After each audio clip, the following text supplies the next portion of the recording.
하나님 말씀 보셨습니다. 하나님 말씀은 시편 111편 10절입니다. 하나님 말씀은 시편 111편 10절 말씀, 구약성경 제 성경으로는 887페이지입니다. 구약성경 887페이지 시편 111편 10절 말씀입니다. 찾으셨으면 제가 봉독하겠습니다.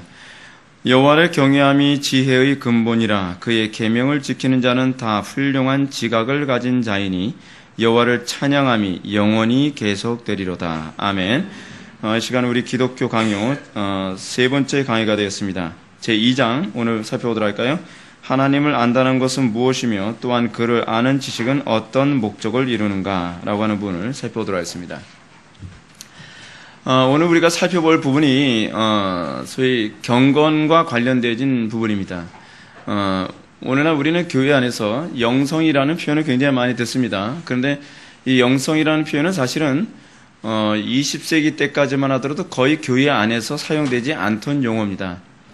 요즘에 와서 교회가 점점 가톨릭화 돼가면서, 그리고 가톨릭의 용어들을 계속 교회 안에서 이렇게 수용하면서 영성이라는 용어를 사용하게 되는데, 영성이라는 용어는 그다지 교회 안에서 쓰여질 만한 용어는 아닙니다. 영성이라는 말은 우리가 굳이 좀 풀어서 얘기한다면 무슨 얘기예요? 영적인 성격을 얘기하는 거 아닙니까? 그러니까 우리가 교회 안에서 정확한 용어를 사용한다면 영성이라는 용어보다는 경건이라는 용어를 사용하는 것이 훨씬 적절한 용어입니다. 자, 근데 우리가 이 경건과 관련하여 우리가 오늘 이 시간 좀 생각해 봐야 될 부분이 무엇입니까? 그것은 우리가 경건이라고 하는 부분이 대부분 한 개개인의 종교적 어떤 즐거움을 추구하거나 어떤 종교적 만족을 추구하는 데에 경건을 이해하는 경향이 상당히 많이 있습니다. 예를 들어서 어떤 사람이 예배를 드렸습니다. 또는 어떤 사람이 성경을 읽었습니다. 또는 어떤 사람이 기도를 했습니다. 그러나서 그들은 자기의 어떤 육신적인 또는 감각적인 만족을 느낀 것, 또는 어떤 감동을 받은 것을 소위 자기가 은혜를 받았다라고 표현하는 경향이 상당히 많이 있습니다. 근데 문제가 무엇입니까? 오늘날 많은 사람들이 내가 은혜를 받았습니다 라고 하면서 그 경건의 능력이 나타나지 않는다는 것이 문제 아닙니까? 사도 바울이 교회 안에서 가장 경계해야 될 중요한 대상을 누구라고 얘기합니까? 경건의 모양은 있으나 경건의 능력을 부인하는 자들에게서 떠나가라 라고 얘기합니다. 오늘 시간 우리가 살펴본 성경 구절부터 먼저 우리가 살펴봅시다. 여러분들이 오늘 살펴본 성경의 시편 111편은 살아서 역사하시는 하나님에 대한 그 부분을 시편 기자는 아주 장황하게 그리고 아주 아름답게 묘사하고 있습니다. 그러면서 시편 111편 이 10절 맨 마지막 절에서 뭐라 얘기합니까? 여호와를 경외함이 지혜의 근본이라. 자, 제가 지금 여러분들에게 무엇을 말씀드리고자 하는 것인지 먼저 그 얘기부터 합시다. 경건은 과연 어떤 효력을 발휘합니까? 경건은 어떤 능력을 발휘합니까? 우리는 예배를 드리면서도 예배의 능력을 우리는 별로 기대하지 않습니다. 기도를 하면서도 기도의 능력을 별로 기대하지 않습니다. 또한 우리가 다양한 경건 생활을 하면서도 경건 생활이 동반할 수 있는 변화와 능력을 별로 기대하지 않습니다. 오늘날 그러므로 말미암아 교회가 능력을 상실했습니다. 경건의 모양은 있지만 경건의 능력을 상실한 것을 아무렇지도 않게 생각을 합니다. 오늘날 이 시대가 얼마나 기독교의 심각한 위기의 시대에 있습니까? 이번에 아주 중요한 기사를 하나 이제 접하게 된 것이 무엇입니까? 그 미국에서 미국 대법원에서 그 연방법원이죠. 연방법원에서 이번에 동성 결혼을 합법으로 판결을 내리지 않았습니까? 그 이후에 미국 안에서는 굉장히 여러 가지 어려움이 생기고 있는데 이제는 미국 안에서 자체 내에서 이제는 동성애자들을 소위 심리적으로 치료하는 행위조차도 이제는 금지하는 법원의 판례가 떨어지고 말았습니다. 그러니까 동성애자들을 더 이상 병자라고 생각하고 그 사람들을 치료하려고 하는 행위조차도 이제는 불법으로 간주되어진다는 거예요. 제가 그 기사를 보고 굉장히 분노했습니다. 왜 분노했냐면 성경적인 방법으로 영적으로 치유하고 그런 걸 떠나서 이제는 한 사람이 자기의 성 정체성에 대한 혼란을 겪어가면서 고통을 받고 있어도 이제는 그 사람은 치료해서는 안 된다라고 하는 끔찍한 법안이 통과된 겁니다. 여러분, 이게 얼마나 심각한 문제인지 아십니까? 근데 이 문제가 도대체 왜 일어나는가라고 하는 부분 우리는 좀 역추적해야 될 필요성이 있습니다. 그것이 뭐냐면 오늘날 경건의 능력을 상실한 교회가 가지고 있는 비참함입니다. 여러분, 교회가 이렇게 무능한 게 교회였습니까? 여러분, 교회 사람은 살펴보십시오. 그냥 착하게 사는 것이 경건의 능력의 전부입니까? 좀 도덕적으로 사는 것이 경건의 능력이 전부입니까? 남들보다 좀 괜찮게 사는 것이 경건의 능력의 전부입니까? 그렇지 병을 고치거나 그렇지 않으면 형통하고 좀 복을 받고 뭐 재물적인 유익을 얻는 것이 경건의 능력의 전부입니까? 그게 아니라는 거예요. 소위 성경이 얘기하는 경건의 능력이 가져다주는 궁극적 핵심이 무엇인가를 시편 112편 10절에서는 먼저 1차적으로 이렇게 얘기합니다. 여호와를 경외함이 지혜의 근본이라 그의 계명을 지키는 자는 다 훌륭한 지각을 가진 자이다 라고 얘기합니다. 지각이 뭘 얘기하는 걸까요? 분별력입니다. 분별력. 여러분, 이 지각이라는 표현이 잠언에서는 어떤 단어로 사용됐냐 하면 명철이라는 단어로 사용했습니다. 여러분, 제가 요즘 오늘날 이 시대를 바라보면서 기독교인들에게서 느껴지는 가장 한심함이라는 것이 무엇이냐면 불신자들보다 소위 지각이 없어요.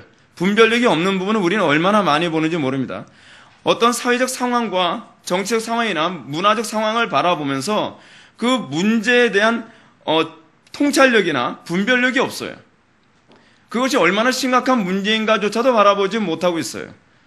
여러분, 이게 무엇을 의미하는지 아십니까? 여러분들이 경건하게 사느냐, 경건하지 못하게 사느냐를 구분하는 아주 중요한, 그리고 아주 간단한 잣대가 하나 있습니다. 이 시금석이 무엇이냐면 분별력입니다. 분별력.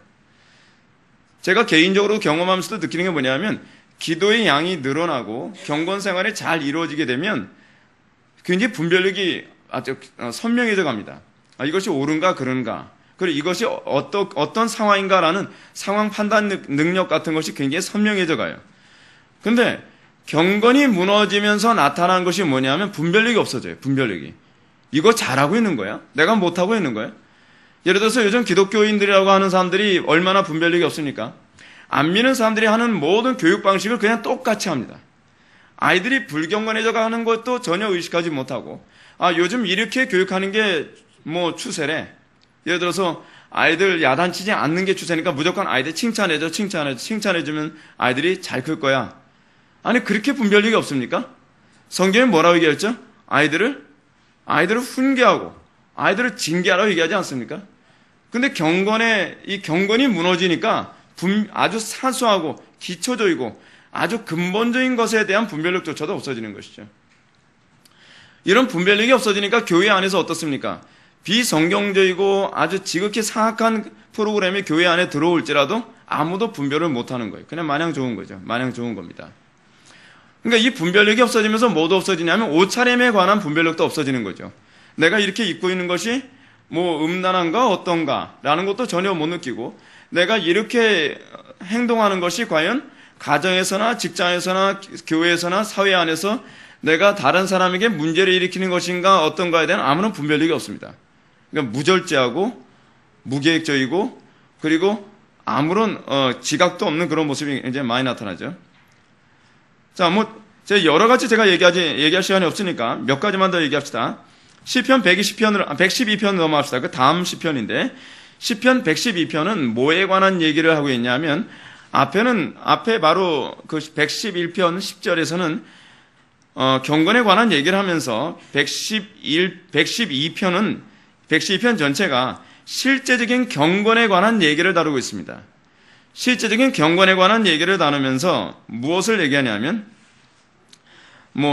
1절부터 잠깐 보면, 할렐루야, 여호와를 경외하며 그의 계명을 크게 즐거워하는 자는 복이 있도다라고 얘기함으로써 소위 경건한 자의 어떤 특징을 얘기하고 있죠. 경건한 자는 어떤 사람입니까? 여호와를 경외하는 사람입니다. 그래서 우리가 오늘 기독교 강요 제2장에서 우리가 관심을 가지고 살펴봐야 될 것이 뭐냐면 바로 여호와를 경외함이거든요. 여러분, 이걸 좀 정신 차리고 들어야만 합니다. 오늘 기독교 강요에서 다루는 가장 중요한 문제가 뭐냐면 여호와를 경외하지조차도 않는 사람을 신앙이라고 얘기하지 말라고 얘기하는 거예요. 이건 아주 기초적인 문제예요. 여러분, 오늘날 교회 안에서 교회 교육의 가장 심각한 문제가 뭔지 아십니까? 하나님에 대해서 관심도 없고 경외심도 없는 사람이 나름대로 신자랍시고 교회 안에 앉아있는 사람들이 태반이라는 거예요. 더군다나 오늘날 교회 학교에서 주일학교 교육을 시키는데 아이들에게 뭘 심어줘야만 합니까? 성경 지식을 심어줘야만 합니까? 물론 좋습니다. 중요합니다. 근데 성경 지식을 심어주기 전에 먼저 심어줘야 될 중요한 전제가 있습니다. 그것이 잠언에서 가르치는 바거든요. 여호와를 경외하는 뭐예요? 경외하는 거. 하나님 두려워하는 법을 배워야 된단 말이에요. 하나님을 두려워할 줄도 모르는 사람이, 그러니까 소위 뭐냐면 더하기 뺄셈도 할 줄 모르는 사람에게 뭘 가르치는 거냐면 미분적분을 가르치는 거 똑같은 거예요. 여러분, 하나님을 경외할지도 모르는 사람에게 성경을 달달달 외우고 이렇게 순종해라 저렇게 살아라 라고 하는 말이 귀에 들어오겠냐 말이에요. 그렇지 않습니까? 하나님께 대한 경외심, 하나님께 대한 긴장감도 없이 예배를 드리는 아이들로 양성하는 거예요. 이미 주일학교 때서부터.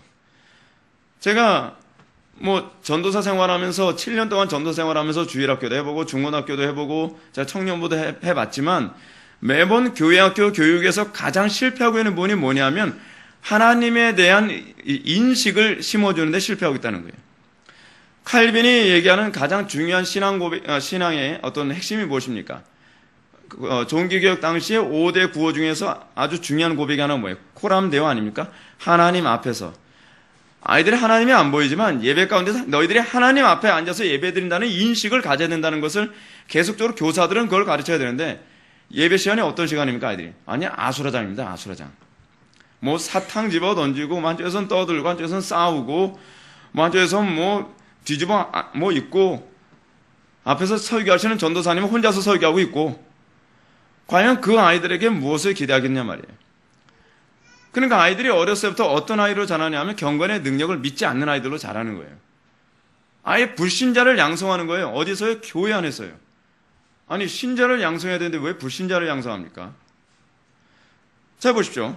지금 여기서 시편 112편에서 그 경건이 가져다주는 여호와를 경외하며 그의 계명을 크게 즐거워하는 자가 복이 있다고 얘기합니다. 이 부분은 마치 시편 2편을 다시 반복해서 보는 것 같은 느낌이 드는데 6절을 보면 그는 영원히 흔들리지 아니하며 의인은 영원히 기억되리로다라고 얘기합니다. 여러분, 경건한 자에게 나타나는 어떤 특징이 뭔지 아십니까? 그는 흔들리지 않습니다. 이게 경건한 자에게 나타나야 되는 특징입니다. 여러분, 우리는 오늘날 나름대로 경건행위를 한다고 합니다. 아침마다 일어나서 큐티를 한다 그러고 기도도 한다 그러고 예배도 참석하고 여러 가지 종교행위를 한다고 하면서 우리는 영원히 흔들리지 아니함이라고 하는 이 말을 믿는 사람이 몇 명이나 됩니까? 여러분, 제가 자주 언급하는 사람이잖아요. 사드락 메삭 아벳느고나 다니엘 같은 사람 보십시오. 그 당시 가장 두려운 왕이었던 느부갓네살 왕. 그 당시 느부갓네살 왕은 저희 팔레스틴 전 지역을 완전히 정복한 굉장한 정복자 아닙니까? 근데 그 정복자 앞에서도 두려워 떨지 않고 흔들리지 않는 신앙을 소유할 수 있었습니다. 그게 경건한 자예요. 그게 경건한 자. 착하기만 하면서 세상에서 하자고 뭐라고 얘기만 하면 벌벌벌 떠는 사람이 그게 경건한 사람이 아닙니다. 경건의 기준 자체가 무너진 거예요. 지금 여기서 경건한 사람이 나타난 특징이 뭐예요? 흔들리지 아니함. 7절 봅시다. 그는 흉한 소문을 두려워하지 아니하며, 흉한 소문이라고 하는 얘기는 여러 가지 의미를 가지고 있는데 첫 번째는 어떤 의미가 있겠습니까? 엄청난 어떤 재앙이 닥친다는 소문일 수도 있고 또는 그 사람에 대해서 안 좋게 평가하는 소문일 수도 있습니다. 근데 그런 소문을 결코 두려워하지 않습니다. 여러분, 경건한 사람에게 나타나는 두 번째 특징이 뭡니까? 그는 두려워하지 않습니다. 왜 두려워하지 않습니까? 존 낙스에게서 우리가 발견하는 것과 같죠? 여호와 하나님을 두려워한 자는 이 세상 그 누구도 두려워하지 않는다. 낙스가 살아생전했던 설교인데 이게 낙스의 묘비명이 됐잖아요. 낙스의 묘비명이 됐어요. 낙스의 묘비명이 뭡니까? 존 낙스. 하나님 이외에 아무도 두려워하지 않은 사람. 그 당시에 피의 메리라고 했던 블러드 메리. 그 메리가 엄청난 그 피의 폭정을 하는 그 가운데서도 낙스는 메리를 향해서 회개하라는 소리를 단호하게 외칠 정도로 그는 하나님 이외에 아무도 두려워하지 않았던 사람이에요. 그게 경건한 거예요. 그게 경건한 거. 그래서 뭐예요? 여호와를 의리하고 그 마음을 굳게 정하였도다. 8절. 그 마음이 견고하여 두려워하지 아니할 것이라. 7절과 8절은 거의 반복과 같은 표현을 사용하고 있는데 뭘 보고 있습니까? 그 마음이 굳게 정하여서 흔들림이 없고 두려움이 없다는 것입니다. 그의 대적이 받는 봉을 마침내 보리로다 라고 얘기합니다. 지금 강해 설교하는 시간이 아니다 보니까 제가 이 부분을 일일이 다 설명 못하지만 그만큼 여호와를 경외하는 사람 그리고 경건한 자에게 나타나는 부분은 안 믿는 사람들이 봤을 때 대부분에 어떻게 나타나있습니까? 안 믿는 사람들이 경건한 사람을 봤을 때 나타나는 외적인 그 표징 같은 건 이겁니다. 그는 겸손한 사람입니다. 그것이 경건이 여러분들에게 동반해야 될 중요한 요소입니다. 여러분들은 경건 생활을 통하여서 끊임없이 겸손을 추구해야만 합니다. 그리고 또 하나, 경건한 사람은 안 믿는 사람들이 봤을 때 그들은 도덕적인 사람으로 반드시 나타나야만 합니다. 안 믿는 사람들이 봤을 때 부도덕한 사람이라고 얘기한다면 그가 아무리 경건의 모양을 많이 취한다 한다 할지라도 그는 경건한 사람이 아닙니다. 경건의 모양만 취할 뿐이지 경건의 능력은 상실한 사람입니다. 바리새인들의 문제가 뭐였죠? 그들은 경건 생활은 많이 하지만 교만한 사람들이었습니다. 경건 생활 잘못한 겁니다. 경건 생활이라는 것이 무엇입니까? 하나님 앞에 서는 훈련입니다. 하나님 앞에 서는 자가 어찌 교만할 수 있겠습니까? 그는 겸손한 사람으로 나타날 수밖에 없습니다. 또 경건한 사람에게 나타나는 세 번째 또 하나의 특징이 있습니다. 그는 어떤 사람입니까? 당당한 사람입니다. 굽신굽신하고 눈치나 보는 사람이 아닙니다. 여러분, 우리가 사도행전에서 보게 되면은 사도들에게서 그들이 겸손하였다고 해서 그들이 굽신대는 사람은 아니었다는 걸 기억하시죠? 그들은 당당한 사람이었습니다. 그것이 겸손하지만 세상 사람들이 놀라게 만드는 모습이었습니다. 그런데 오늘날 우리 기독교인들은 어떻습니까? 세상의 사람들 앞에서 두려워하고 그리고 굽신거리고 그들의 말 앞에서 함부로 거역도 할 줄 모르는 그런 나약함이 오늘날 기독교인들에서 많이 나타나지 않습니까? 그래서 그들의 경건에 문제가 있다는 것입니다. 여러분들은 여러분들의 경건의 문제에 관해서 신중하게 점검해 볼 필요성이 있습니다. 자, 그런 차원에서 우리가 오늘 제2장 하나님을 안다는 것은 무엇이며 또한 그를 아는 지식은 어떤 목적을 이루는가? 칼빈이 2장에서 관심을 갖고 있는 것이 무엇입니까? 하나님을 안다는 것이 무엇이냐에 관해서 먼저 질문을 던지고 있습니다. 여러분, 하나님을 안다는 것이 도대체 뭡니까? 우리는 교리를 아는 것이 하나님을 안다는 겁니까? 그러니까 제가 기독교 강요를 얘기하면서 가끔가다 그 얘기하죠. 하나님을 아는 지식이 있을 때 하나님을 아는 지식이 뭘 얘기한다 그랬습니까? knowledge of God이라 했습니까? knowledge about God이라 했습니까? of God이죠. of God. 하나님에 대한 실제적인 지식이죠. 자, 그럼 우리가 하나님을 안다는 것이 무엇을 의미합니까? 이건 칼빈이 여기서 주구장창 계속 얘기하는 얘기가 이겁니다. 1절과 2절에서 계속 반복해서 얘기하고 있는 분이 뭐냐면 하나님에 대한 지적인 인식의 문제가 아니라는 거예요. 지적인 인식의 문제. 제가 개혁교회를 추구하면서 같은 개혁주의를 추구하고 있는 여러 교회를 제가 살펴보면서 제가 항상 안타까워하는 분이 뭐냐면 하나님을 아는 지식에 관한 이 부분에 관하여 하나님을 아는 이 인식의 문제를 자꾸 지식의 영역으로만 이해하는 경향을 저는 굉장히 좀 유감스럽게 생각합니다. 기독교 신앙에서 하나님을 아는 지식은 지적 인식의 문제가 아니라 영적 인식의 문제입니다. 그것과 관련하여 여러분들 2절 한번 보시기 바랍니다. 2절. 기독교 강요 여러분 2장 2절입니다. 하나님을 아는 지식은 신뢰와 경외로 이어짐이라고 하는 부분을 여러분 보시게 되면 거기서 첫 번째 줄 뭘 얘기합니까? 하나님이란 대체 어떤 존재일까? 이런 질문을 제기하는 사람들은 그저 한가한 사색거리를 놓고서 이리저리 장난하는 것에 지나지 않는다라고 얘기합니다. 그래서 지금 칼빈이 뭘 얘기하고 있습니까? 지금 칼빈이 여기서 이 부분, 소위 지적 즐거움을 채우기 위해서 하나님에 대한 지식이 기록되는 책을 읽기 좋아하는 사람들에 대해 빈정거리고 있는 거예요. 지금 비난을 가하고 있는 겁니다. 근데 이 사람이 어떤 사람이냐? 지금 칼빈이 누굴 지금 염두에 두고 얘기하는 것이냐? 제가 이 부분과 관련된 주석을 봤더니 스콜라주의자들을 비판하고 있는 거예요. 스콜라주의자들. 그러니까 하나님을 실제적으로 경험하는 데는 관심이 없어요. 경험한다라고 하는 이 말을 여러분들 좀 주의하시기 바랍니다. 경험한다라고 하는 것은 신비적 경험을 얘기하는 게 아닙니다. 그리스도와 연합하여 그리스도의 거룩한 형상에 참여하는 것을 제가 말씀드리는 거예요. 그리스도의 거룩한 형상에 참여하는 것엔 관심이 없으면서 그냥 스콜라적인, 그냥 하나님에 대한 신학적인 지식을 즐기기 위해서 이렇게 두꺼운 책을 뒤지고 돌아다니는 사람들을 향해 칼빈이 비난을 하고 있다는 거예요. 무슨 얘기냐면 이 기독교 강요를 배우는 차원에서의 시작부터 여러분들이 이러한 인식이 여러분들의 밑바탕에 깔려서는 안 된다는 것을 경고하고 있는 것입니다. 오늘날 기독교 안에서 특히 우리 개혁파 안에서 많은 교리를 배우지만 교리를 배우면서도 겸손함을 배우지 아니하고 교리를 배우면서도 더욱더 그리스도를 닮아가는 것에 관심을 갖고 있지 않다고 한다면 그는 스콜라주의자입니다. 그는 스콜라주의자예요. 여러분, 그렇다면 여러분들이 바른 교리에 대한 인식을 갖게 된다면 여러분들에게 어떤 현상이 나타난다 했습니까? 로이 존스 목사님의 말씀을 다시 한번 인용해 볼까요? 로이 존스 목사님은 바른 교리는 반드시 우리를 어떻게 해야 된다? 두 가지. 우리를 긴장하게 만들어야 된다. 또 하나는 뭐죠? 우리를 기도하게 만들어야 된다.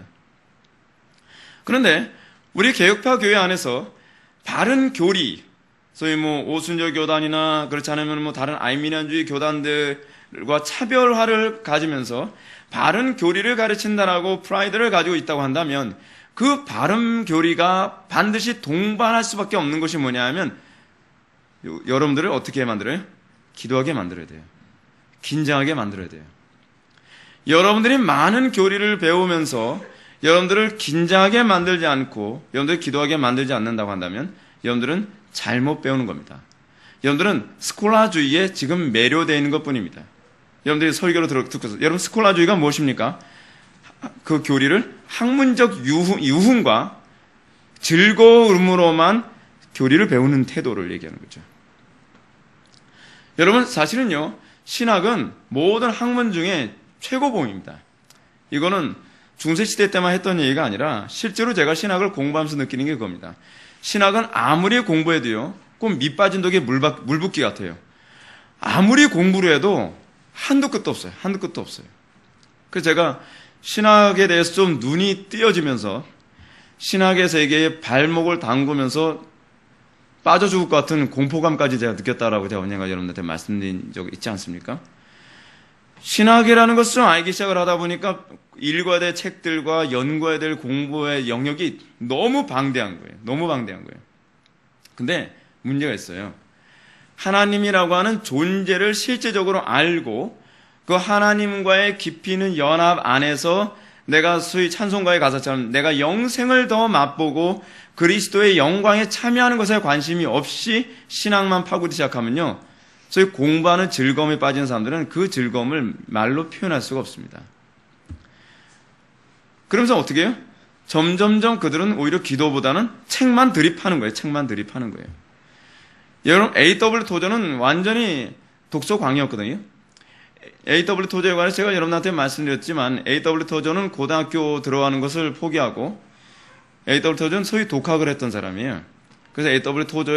토저가 고등학교 들어가는 것을 포기하고 난 다음에 그가 한 일이 뭐냐면 그는 맨날 도서관을 자기네 집 드나들듯이 맨날 들락날락 하는 것이 A.W. 토저의 생활이었거든요. 도서관에 가서 책을 산더미처럼 빌려가지고 맨날 책 한 권씩 한 권씩 독파하는 거예요. 그러니까 토저가 주로 도서관에 가는 날은 월요일과 수요일이랍니다. 월요일날 책 빌려와서 수요일 동안 책 읽고 다 읽은 책을 수요일날 반납하고서 또 새로운 책을 빌려와서 수요일부터 또 책을 읽고 월요일날 다시 반납하고 새로 빌려오고. A.W. 토저만큼 독서를 많이 하고 그 지적인 즐거움을 아는 사람이 없었을 거예요. 근데 A.W. 토저가 뭐라고 하는지 아십니까? 내가 점점 하나님을 알아갈수록, 그런 내가 더욱더 하나님의 진리에 대해서 깊이 가면 깊이 갈수록 성경보다 더 많이 읽어야 될 책이 없다는 것을 깨닫게 된다. 우리는 이 성경에 대한, 그러니까 우리는 성경에 대한 책을 읽기는 굉장히 좋아하는데 성경을 읽는 것이 점점 줄어드는 것은 굉장히 좀 유감스러운 일입니다. 여러분들은 틀림없이 성경에 대한 책을 읽는 것이 유익하다는 것은 제가 이런데 반드시 권면하고 싶습니다. 그러나 여러분들이 성경에 대한 책 또는 성경에 관한 책을 읽는 것 때문에 성경을 읽는 것을 게을리하지 마십시오. 그러니까 소위 그 신학에서 그런 얘기를 하거든요. 논문을 쓸 때, 이건 신학에서뿐만 아니라 일반 논문을 쓸 때도 그런 표현을 많이 사용하죠. 1차 자료냐, 2차 자료냐, 3차 자료냐, 그런 얘기 많이 하지 않습니까? 1차 자료는 뭐예요? 예를 들어서 그 원전 그 자체를 1차 자료라고 얘기하잖아요. 근데 2차 자료는 뭡니까? 그 원전을 보고 누가 쓴 것을 다시 재차 인용하는 걸 2차 자료라고 하잖아요. 그럼 여러분 어떤 게 가장 좋습니까? 왜 신학교에 자꾸 원전을 읽을 수 있도록 헬라어, 히브리어, 라틴어, 독일어, 영어 이런 원어로 자꾸 배우게 만드는 이유가 뭐냐면 1차 자료 보게 만들려고 하는 거거든요. 1차 자료. 근데 여러분 우리에게서 1차 자료는 무엇입니까? 성경 아닙니까? 하나님께서 여러분들에게 헬라어, 히브리어로 성경 읽으라고 얘기 안 하죠. 헬라어, 히브리어로 성경 봐봐야 소용없어요. 왜 그런지 아십니까? 여러분들 헬라어 히브리어로 성경을 읽어봐야 여러분들은 헬라어 히브리어의 원래 그 맛을 가지고 읽었을 때 헬라어 히브리어 성경의 그 의미를 알지, 우리가 헬라어 히브리어를 대충 그냥 간신히 이해하고 해석할 수 있는 수준으로 헬라어 히브리어를 봐봐야 우리는 오히려 한글 성경으로 이해하는 것보다 못할 수도 있다는 얘기예요. 그러니까 여러분들은 되도록이면 성경을 더 많이 읽으십시오. 성경을 더 많이 읽고, 그래서 성경 안에서 하나님을 더욱더 직접적으로 만나려고 더욱더 애쓰시기 바랍니다. 실제로 기독교 강요가 기록되어진 이유가 어디 있습니까? 성경을 읽게 하는 데 있어요. 성경을 읽게 하는데. 성경을 잘못 읽을까봐 기독교 강요라는 책을 쓴 거거든요, 칼빈이. 그러니까 우리가 이 기독교 강요를 배우는 것이, 칼빈 당시에도 이것이 신학생들과 사실은 목회자들을 양성해내기 위해서 기독교 강요가 이제 최종판이 만들어진 건데, 제가 지지난 시간에 말씀드렸던 것처럼 초판 같은 경우에는 사실은 신앙고백서 차원으로 이제 만들어졌지만, 이 최종판, 그러니까 1559년에 만들어진 기독교 강요, 우리가 지금 보고 있는 이 기독교 강요는 신학생들과 목회자들을 양성해내서 배출해내기 위해 만들어진 책이죠. 이걸 통해서 성경을 읽을 때 되도록이면 오류 없이 성경을 읽도록 하기 위해서 이 기독교 강의가 기록된 거 아닙니까? 그래서 여러분들이 기독교 강의를 배우면서 여러분들의 지적인 즐거움을 채우기 위해 읽는 것이 아니라 성경을 오류 없이 정확하게 읽기 위해서 여러분들이 자꾸 기독교 강의를 배우려고 해야 되고, 그리고 칼빈이 얘기하는 것처럼 저희 스콜라주의에 물들어가지고 하나님에 대해서는 얘기를 많이 하는데, 그런 사람을 철로역조에서는 뭐라고 얘기합니까? 이런 사람을요, 수다쟁이. 그죠? 하나님에 대해서는 많이 얘기해요. 바빙크 책에 의하면 이렇게 얘기하고, 조나단 에드워즈의 책에 의하면 이렇고, 누가 쓴 책에 의하면, 아는 거 굉장히 많습니다. 근데 아는 건 많은데 사는 건 전혀 경건하지 않아요. 경건하지 않다는 얘기가 무슨 얘기예요? 하나님의 그리스도의 향기가 전혀 나타나지 않는다는 거죠. 경건의 능력이 나타나지 않아요. 하나님보다 세상 사람들 더 무서워해요. 그의 삶 속에서는 아무런 경건도 나타나지 않을 뿐만 아니라 분별력도 없고 지혜도 없으며, 그리고 더 많이 하나님을 알아가기 위한 몸부림도 없어요. 그래서 그냥 자기가 많이 알고 있는 책을 다른 사람들한테 얘기함으로써 자기의 지적 자랑을 하기를 즐거워하는 거예요. 그런 사람은 아무 짝에도 쓸모가 없습니다. 오히려 이 사람들은 교만해서 더욱더 깨지기가 힘듭니다. 그러므로 여러분들이 이 기독교 강요를 배우는 가운데 여러분들이 관심을 가져야 될 것은 더욱더 경건한 사람이 되고 경건의 능력이 나타나는 데 관심을 가져야만 합니다. 자, 그럼 경건이란 무엇이, 그러면 그를 아는 지식은 어떤 목적을 이루는가? 어떤 목적이? 경건한 사람을 만드는 데 있어요. 예. 그럼 제가 여러분한테 이런 얘기를 합시다. 경건이란 뭔가?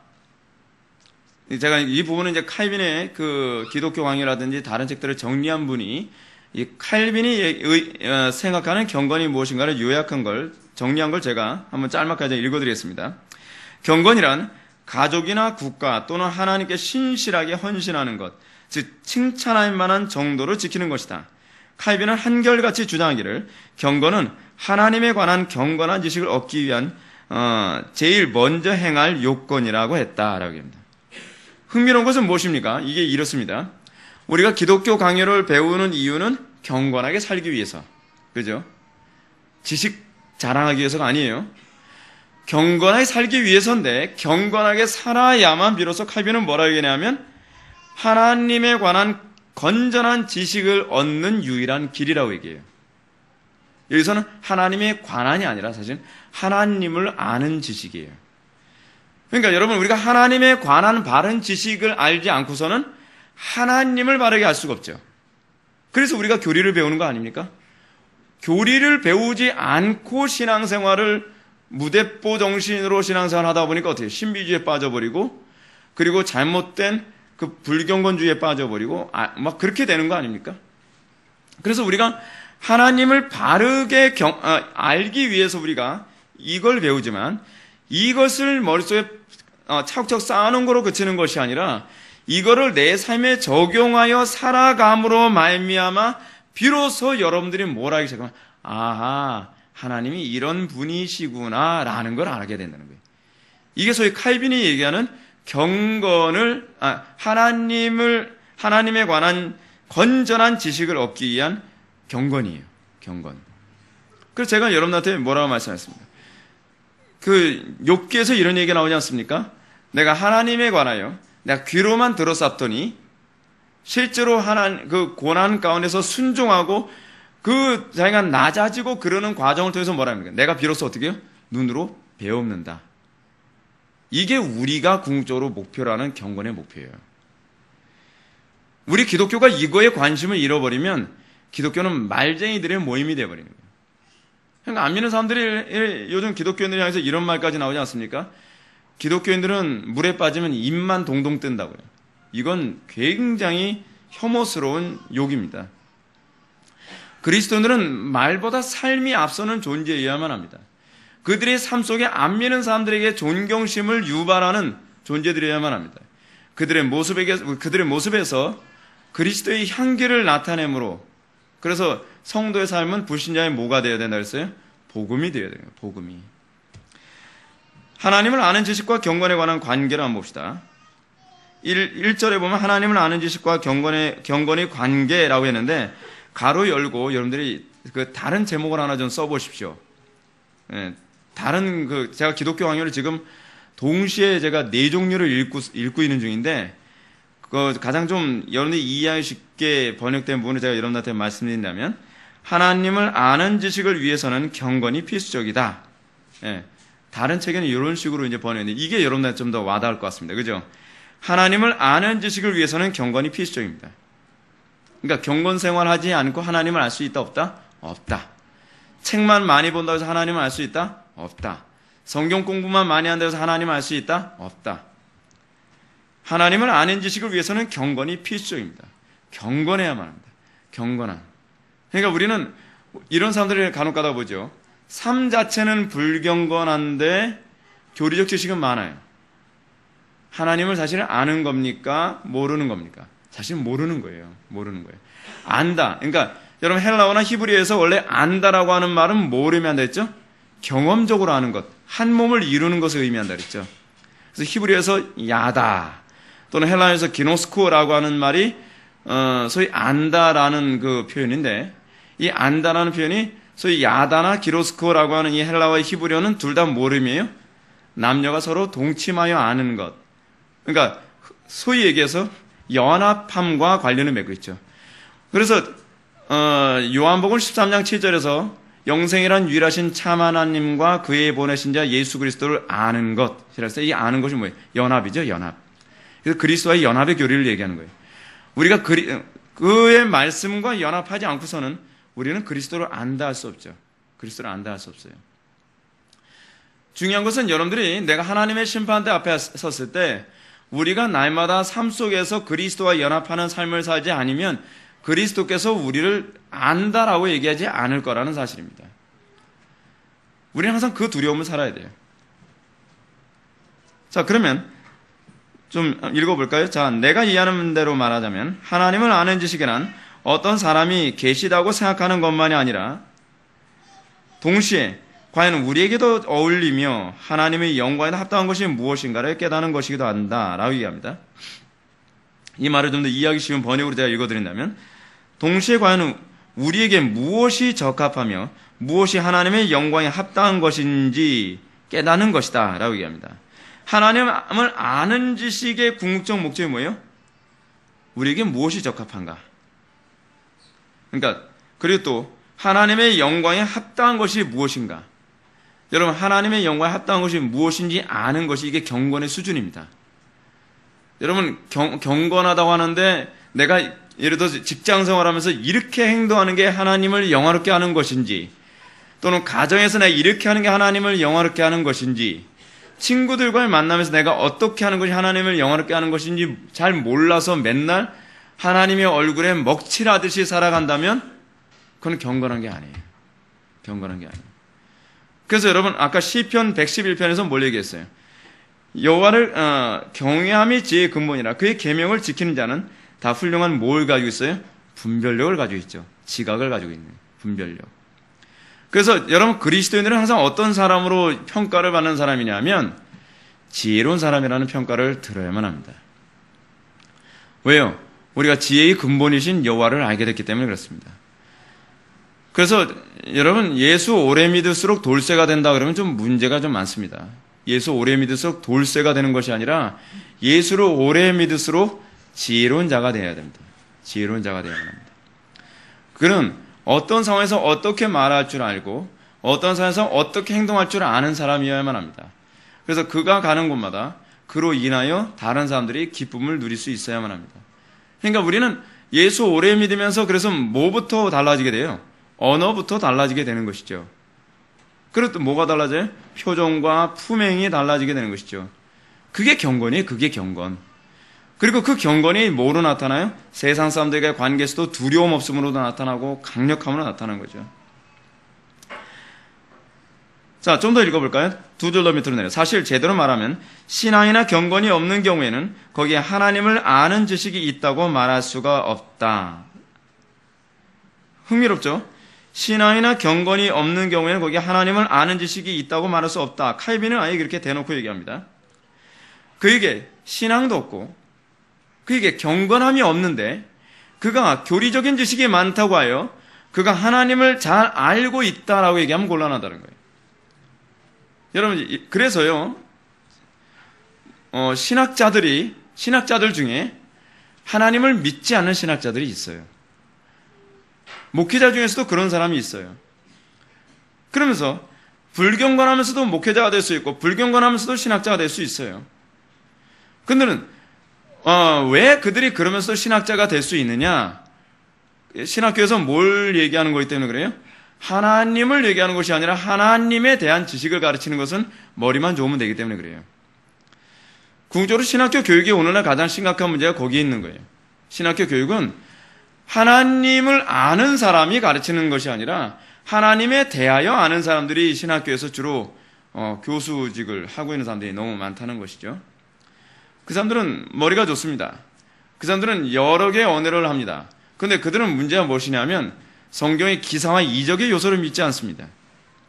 그래서 요즘에 나타나는 문제가 이거 아니에요? 신학교 안에서 정말 신학생들이나 교수들이 하나님을 아는 사람이라고 얘기한다면 불트만이나 볼트만 같은 사람들의 신학을 가르칠 수가 없거든요. 불트만, 볼트만 또는 칼 바르트 같은 사람들의 신학은 뭐예요? 예수 그리스도의 동정녀 탄생부터 믿지는 않은 사람들이에요. 그 사람들은. 동정녀 탄생부터 믿지 않을 뿐만 아니라 예수 그리스도의 죽으심과 부활을 믿지 않은 사람이에요. 그러니까 여러분, 불트만 같은 사람이 비신화화라고 하는 그런 논문을 쓸 때, 그 논문을 쓸 때 의도가 뭐예요? 어떻게 사람이 무리를 걸어? 어떻게 남자 없이 사람이 태어나? 어떻게 죽은 사람이 다시 살아날 수 있겠어? 라고 얘기하면서, 이건 예수님의 제자들이 예수라고 하는 한 인간이 있는데 이 사람의 신화적인 요소를 많이 가미해서 만들어낸 소설이야, 소설. 그렇게 얘기하는 거죠. 근데 이제 문제가 뭐냐면 하나님을 아는 지식을 가졌다고 생각하는 신학생들이나 학자들이 그런 학문을 여과 없이 받아들이고 그걸 배우기도 하고 가르치도 한다는 것이 이건 심각한 문제가 아닐 수가 없다는 사실입니다. 그죠? 왜요? 그들은 하나님과 직접적인 지식이 없어서 그래요. 간접적인 지식만 있는 거죠. 간접적인 지식은 얼마인지 비판이 가능한 지식이기 때문에 그렇습니다. 그들은 하나님을 알고 있다고 말할 수 없습니다.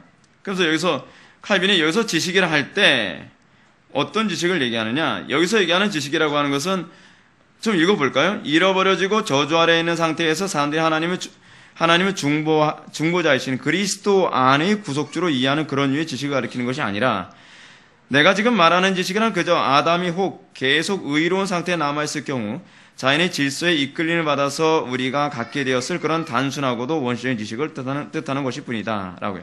이게 무슨 얘기냐 하면 이해하기 쉽게 제가 말씀드리면 이렇습니다. 이것은 지금 칼빈이 얘기하는 지식, 하나님을 아는 지식이란 특별 계시를 통해서 아는 지식이 아니라 일반 계시를 통해서 아는 지식이에요. 아담과 하와가 타락하지 않았으면 여러분 아담과 하와가 자연 만물을 보고서도 하나님의 의중을 알았을까요? 몰랐을까요? 알았다 그랬죠? 알았다 그랬어요.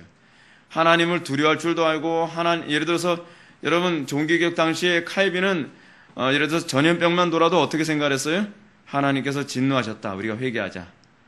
예를 들어서 장마가 오고 폭우가 쏟아지고 그래서 엄청난 재난이 닥치게 되었을 때 이것을 그냥 과학주의, 그러니까 소위 자연주의자들처럼 과학적인 해석을 하지 않고 하나님의 의중을 바라보는 방식으로 아주 민감하게 반응했죠. 근데 여러분 19세기 이후에 자연주의가 발달하면서 사람들에게 어떤 문제가 발생했죠? 어떤 세상에서 일어나는 수많은 문제들을 하나님에 의해서 일어나는 거로 해석하지 않고 다 뭐로 해석을 해요? 자연현상으로만 해석하는 거죠. 자연현상으로. 그만큼 사람들은 더 불경건해지기 시작한 거예요. 흥미로운 것은 여러분 지금 온난화 현상이 자꾸 일어나지 않습니까? 온난화 현상이 일어나는 것이 실제로 대기가스의 문제가 아니라 그랬죠. 이 문제가 이산화탄소 배출량이 늘어나서 생기는 문제가 아니라 그랬죠. 그래서 통계학자가 이 부분을 통계를 내봤더니 실제로 아니라는 것을 깨닫게 되고, 그리고 실제로 대표적인 예를 하나 든다면 그 산업혁명 이전에 이미 북극이 녹기 시작했다고 그러지 않습니까? 근데 여러 가지 자료만 살펴보더라도 이런 자연의 어떤 기상 이변이 일어나는 문제가 단순히 기상 문제가 아니라는 걸 알 수 있죠. 그럼 사람들이 이제 저한테 이런 얘기하면 이런 질문을 던집니다. 그럼 원인이 뭐라는 거예요 도대체? 라고 저한테 질문을 던져요. 모르죠. 모른다가 정답입니다. 아니 그럼 모르는데 왜 이런 얘기합니까? 라고 얘기하면 답이 있으니까 하는 소리예요. 왜요? 하나님의 진노의 방식이라는 거예요. 모르는 게 정상이에요. 이거는 과학적으로 원인이 밝혀지질 않아요. 과학적으로 원인이 밝혀지지 않는 이유가 뭐냐면 하나님의 주권의 행위이기 때문에 그래요. 자, 우리가 이런 부분을 봅시다. 여러분들은 느끼고 계십니까? 요즘 점점 날씨가 더 더워지고 있는 거예요. 근데 더 더워지고 있는데 겨울은 더 추워지고 있어요. 저는 올해 겨울은 얼마나 더 추울까 걱정이 돼요. 작년에도 너무나 더워서 헉헉댔는데 올해는 작년보다 더 더워요. 점점 더 더워지고 점점 더 추워집니다. 그럼 우리가 이런 모습을 통해서 뭘 발견해야 됩니까? 아, 자연재앙이야. 어쩔 수 없어. 그러면 이 자연재앙을 위해서 우리는 막기 위해서 뭐 해야 돼? 나무를 더 많이 심고 쓰레기를 덜 버려야 되고 그리고 도시가스 배출량을 더 줄여야 되고, 근데 아무리 줄여도 기온은 떨어지지 않고 겨울은 더 추워지고 있어요. 그럼 왜 그러는가? 어떻게 해야 되는가? 회개해야 돼요. 방법이 없어요. 회개하는 것밖에 방법이 없어요. 그러면 이런 얘기를 하면 우리는 어떻게 생각합니까? 아니 지금이 21세기인데 무슨 신화시대 때 같은 소리를 하느냐라고 얘기하는데 신화시대 때 같은 소리가 아니에요. 오히려 우리가 하나님으로부터 더 멀어지고 우리의 신적인 하나님을 아는 지식이 점점 더 무뎌지고 있어요. 오늘날 기독교인들에게 어떤 문제가 발생하고 있습니까? 안 믿는 사람들과 똑같이 자기 삶에 나타나는 문제를 해석하고 있어요. 여러분들 기독교인입니까? 여러분들 기독교인이라면 여러분들의 인생에 나타나는 수많은 문제를 자연주의적인 방법으로 해석을 하겠습니까? 예를 들어서 여러분들이 경제적인 어려움을 당하게 됐습니다. 그러면 안 믿는 사람들은 어떻게 생각하죠? 아, 요번에 정치계에서 이런 문제가 발생해 주가가 폭락하고 뭐 이렇게 하고 무슨 뭐 이렇게 돼서 경제적으로 안 좋아서 그렇게 되는 거야. 어쩔 수 없어. 근데 여러분 예수 믿는 사람이라면 어떻게 이 문제를 해석을 하죠? 내가 하나님 앞에 뭔가 바로 서지 못한 게 있나 보구나. 이게 성경 믿는 사람들에게 나타나는 인생을 해석하는 방식이에요. 안 믿는 사람도 똑같이 해석한다면, 여러분 세계관이 전혀 바뀌지 않았다면 여러분들이 안 믿는 사람들과 뭐로 구분합니까? 그렇지 않아요? 자, 그럼 이런 질문을 던져볼까요? 자, 좋습니다. 우리나라가 경제적으로 어려워서 그렇다고 칩시다. 근데 딴 사람은, 어떤 사람은 왜 갑자기 사업이 잘 되고 왜 그 사람은 그토록 좋아집니까? 우리는 이런 모든 문제를 바라볼 때 우리 삶 속에 나타나는 문제가 소위 자연적인 문제라든지 환경적인 문제가 아니라 궁극적으로 하나님과 우리와의 관계 안에서 모든 것을 해석해야 된다는 것을 알아야 돼. 이게 경건이에요. 이게 경건. 그래서 뭐라고 얘기하고 있어요? 여호와를 경외하는 사람들이 어떻게 해요? 다 훌륭한 지각을 가진 자라는 거예요. 여러분 다니엘서의 중요한 주제가 뭐예요? 이 세상 모든 만물을 주관하신 분이 누구시다? 하나님이시다. 이거 인정하는 게 다니엘서의 대주제예요. 다니엘서의 주제. 근데 그 주제가 오늘날 우리에게 필요한 주제라니까요. 오늘날 이 세상의 문제는 자연 환경의 문제도 아니고 경제 원리가 돌아가는 것에 의해서 움직여지는 것도 아니에요. 우리 삶 속에서 나타나는 수많은 모든 문제는 하나님과 관련된 문제예요. 하나님과의 관계. 갑자기 여러분들 좋던 친구와의 관계가 틀어졌어요. 그럼 여러분들 그 문제를 항상 어떻게 해석을 합니까? 하나님과의 관계 해석을 합니까? 아니면 아 내가 이걸 이렇게 했어야 되는데 소위 테크닉의 문제? 방법론의 문제로 여러분 찾아갑니까? 이게 신자와 불신자의 차이라니까요. 뭐 표면적으로 얘기합시다. 표면적으로는 내가 말실수를 해서 그래. 그래, 내가 다음부터 말실수하지 말아야지. 근데 그 부분에 대한 좀 더 진지한 해석을 들어가 볼까요? 말실수하게 하신 분이 누구십니까? 하나님이세요. 여러분, 우리는 신약과 구약을 다 읽어보면 거기서 어떤 사람이 말을 실수로 하거나 어떤 사람이 치명적인 오류에 빠지는 모든 문제에 관해서 다 뭐라고 얘기하냐면 하나님께서 그 배후에 다 주관하고 계신다라고 얘기하고 있어요. 그렇다고 한다면 우리의 경건은 무엇부터 나타나만 합니까? 내 삶 속에 나타나는 수많은 문제들, 내 가정에 나타나는 문제들, 그리고 동료들과 나타나는 문제들, 그리고 이 사회에서 나타나는 수많은 문제들을 해석하는 데서 해석의 기준이 이제는 세상 사람들과 같은 기준이 아니라 하나님과 나와의 관계라는 차원에서 해석을 해야죠. 그러면 이 해석을 갖게 되면 여러분들은 자동적으로 뭐에 관심을 갖게 됐어요? 성경이 성경. 직통계시가 아니에요. 아시겠습니까? 성경이 하나님에 대해서 계시하고 있거든요. 하나님에 대해서. 그래서 그 하나님에 대해서 계시하고 있기 때문에 우리가 끊임없이 내 인생의 모든 문제를 성경에서 들이파게 돼 있어요. 성경에서 그 답을 찾으려고 하게 되어 있단 말이에요. 그래서 여러분들이 성경에 관심을 갖게 된다는 거예요. 자, 여러분들 그 교재를 한번 45페이지 밑에서 두 번째 봅시다. 우주를 지으심에 있어서나 성경의 일반적인 가르침 속에서 주님은 먼저 자신을 그저 창조주로 보여주셨고, 첫 번째는 뭐예요? 첫 번째로 주님은 먼저 자신을 그저 창조주로 보여주셨고, 그 다음에 두 번째로 그리스도의 얼굴에서 자신을 구속주로 보여주시는 것이다. 여러분들이 항상 그 구약성경이나 신약성경 읽을 때 공통어를 제가 말씀드릴게요. 하나님이 자기 계시라는 표현을 얼굴이라는 말로 표현하기도 하고 그리고 이름이라는 말로 표현하기도 합니다. 그러니까 여기서는 지금 칼빈이 어떤 용어를 사용했냐면 그리스도의 얼굴에서, 이걸 다른 말로 뭐로 할 수 있어요? 그리스도의 이름에서 자신을 구속주로 보여주시는 것이다. 그렇게 해석을 할 수 있어요. 그래, 하나님에 관하여 이중적인 지식이 생겨나는데 그 이중적인 지식은 뭐예요? 창조주로서의 하나님, 그 두 번째 뭐예요? 구속주로서의 하나님.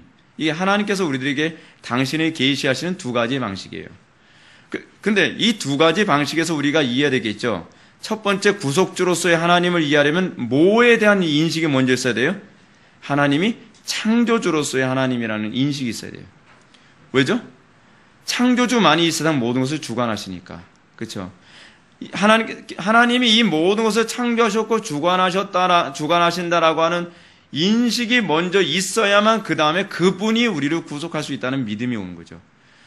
하나님의 창조주 되심을 믿지 않으면서, 그러니까 여러분 합동신학교에 유명한 그 교수님인데 제가 실명은 거론하지 않겠습니다.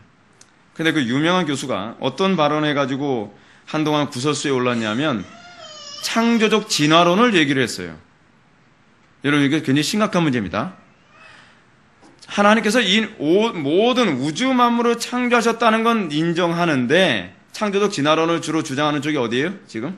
천주교죠. 로마 가톨릭 신학이 창조적 진화론을 주장합니다.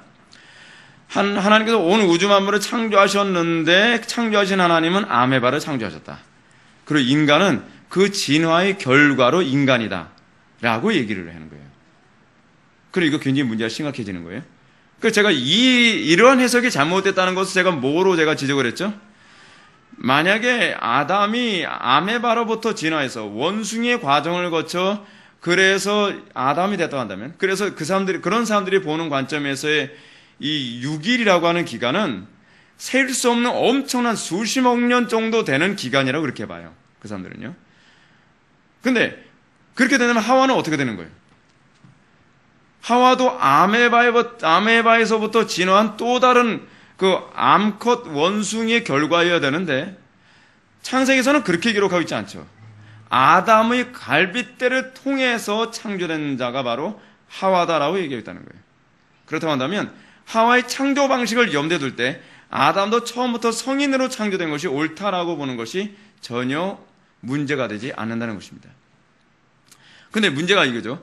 창조적 진화론을 주장하는 사람들은 결코 예수 그리스도를 통하여 우리를 구속하신다라고 하는 소위 구속주로서의 하나님을 인정할 수 없게 되는 논리적 근거가 되어버려요. 이 논리적 순서가 굉장히 중요한 문제입니다. 그래서 창조적 진화론을 얘기할 때 우리는 그 사람들을 도무지 그리스도인으로 받을 수가 없는 이유가 바로 거기에 있어요. 자, 여러분들 몇 페이지입니까? 46페이지 위에서 네 번째 줄.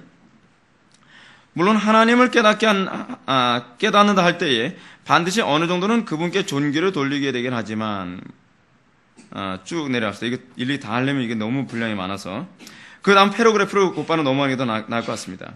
하나님의 권능을 이렇게 감지하는 것이야말로 우리에게 경건, 여기서 신앙의 샘이 솟아난다. 경건을 가르쳐주는 적합한 선생이 된다. 자, 경건이란 것이 무엇인가에 대한 정의가 여기 이제 나옵니다. 칼빈이 얘기하는 경건의 정의. 맨 아래 패러그래프죠. 거의 위에서 두 번째 줄.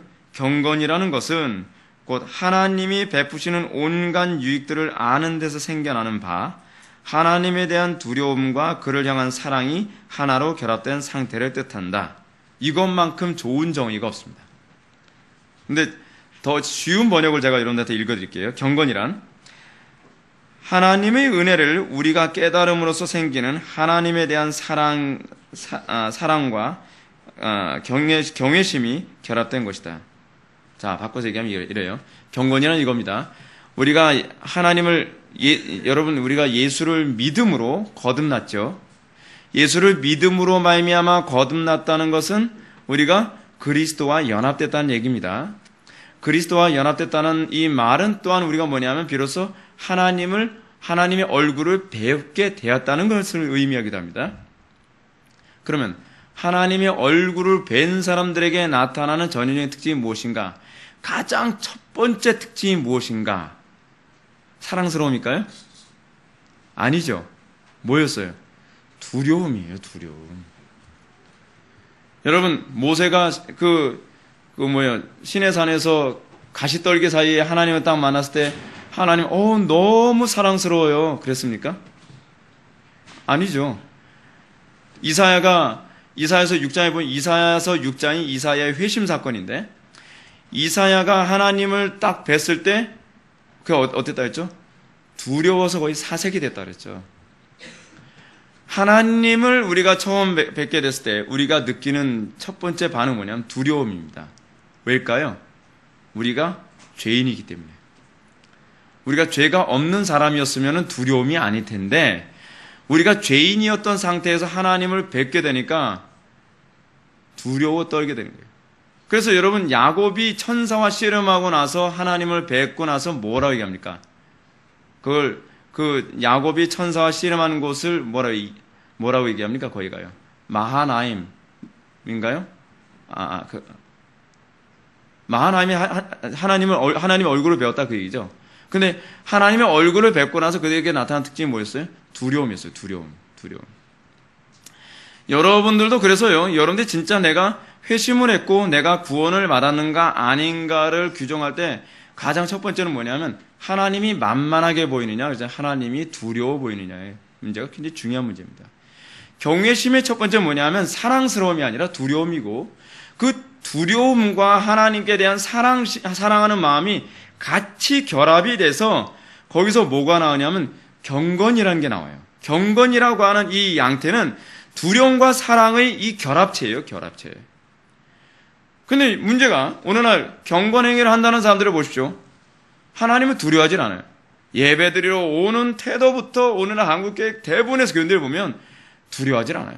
예배 시간에 다리꼬고 껌을 짝짝 씹어가면서 딴짓해가면서 한쪽에 핸드폰 가지고 장난치기도 하고 별짓 다 합니다. 아니 도대체 하나님에 대한 어떠한 두려움조차도 보이지 않아요. 근데 이 두려움, 그래서 여러분 하나님을 아는 지식으로서의 하나님을 두려워함이라고 해서 조직신에서 말하는 fear God이라고 해야 돼. 하나님께 대한 두려움. 근데 이 fear God은 공포는 아니에요. 공포는 아닌데 그 자체로 하나님 앞에서 죽을 것 같은 두려움이에요. 마치 이런 거죠. 정말 내가 존경하는 사람이 있는데 그 사람은 너무 두려워하는 사람이 있어요. 근데 그 사람 앞에 우리 어떤 태도로 견제합니까? 내가 실수하면 큰일 날 것 같은 그런 태도로 견제하게 되죠. 이게 바로 우리가 하나님과의 관계 안에서 느끼게 되어주는 그 경외심이거든요. 그래서 이 경외심 때문에 우리는 어떠냐면 하나님을 사랑함과 경외심이 묘하게 믹싱이 돼서 하나님 앞에서 내가 더 정확하게 살고자 하는 열망을 품게 돼요. 근데 이 열망이란, 그래서 여러분 다시 한번 제가 오늘 본문을 다시 한번 읽으면, 여호와를 경외하며 그의 계명을 크게 즐거워하는 자는 복이 있도다. 이건 시편 112편 1절을 제가 읽은 겁니다. 시편 111편 10절에서도 뭐라 했어요? 여호와를 경외함이 지혜의 근본이라. 경외하는 자가 뭘 보여줘요? 그의 계명을 지키는 자는 다 훌륭하다. 근데 그들이 그의 계명을 어떻게 지키죠? 온전을 위하여 지키죠. 그래서 조나단 에드워즈 같은 사람은 어때요? 하나님의 말씀대로 사는데 더 온전히 살지 못하는 것 때문에 항상 괴로워하죠. 마치 스치는 잎새도 나는 괴로워했다, 뭐 이런 것처럼 말이에요. 윤동주 시인인가요? 그 시인이 그 표현처럼 조그만 불경건에도 내가 괴로워하는데, 그 괴로우면 두 가지 감각이 내포되어 있어요. 두려움과, 그리고 사랑하는, 내가 너무나도 사랑하는 그분의 마음을 아프게 했다는 괴로움. 근데 우리는 나름대로 경건하다고 하면서 주님의 마음에 대못을 박으면서도 전혀 두려워하지도 않을 뿐만 아니라 괴로워하지도 않아요. 신앙생활하면서 개떡같이 하면서도 자기들이 잘못한다는 것을 전혀 인식을 하지 않고 오히려 그거에 대해서 그들의 불경건을 지적을 하면, 옛말에 그런 말 있죠. 못 낀 놈이 더 화낸다고요. 더 화내는 거예요. 더 화내는 거예요. 왜 우리는 내 불경건함에 관한 지적을 받았을 때 오히려 더 기분 나빠하는가? 그게 뭐냐? 하나님에 대한 경외심과 하나님에 대한 사랑이 없어서 그래요.